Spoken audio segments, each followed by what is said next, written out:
सबसे पहले बात करेंगे ईरान इसराइल जंग के हवाले से।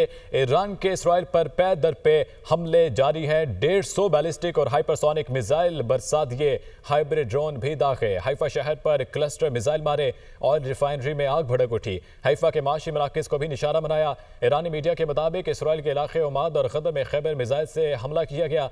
इसराइली शहर को अर्श ड्रोन से कामयाबी से निशाना बनाया। सिहोनी रियासत के कई शहर धमाकों से गूंजते रहे। ईरानी मिसाइल यरूशलेम पर भी हमलावर, सायरन बज गए। ईरानी मीडिया का इसराइल के 10 तैयारे भी मार कराने का दावा।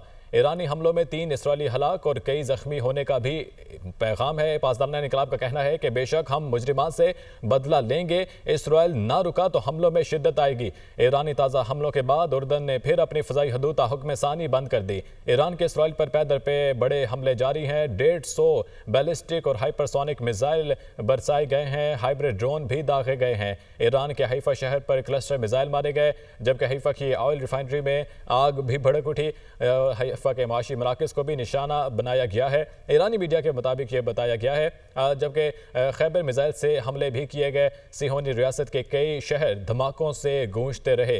ईरानी मीडिया का इसराइल के 10 तैयारे भी मार गिराने का दावा जो है वो सामने आया है। ईरानी हमलों में 3 इसराइली हलाक, कई जख्मी होने की इतलात मौसूल हुई हैं। बेशक हम मुजरिमान से बदला लेंगे, इसराइल ना रुका तो हमलों में शिद्दत आएगी। ईरानी फौज की जानिब से ये बयान जारी किया गया है।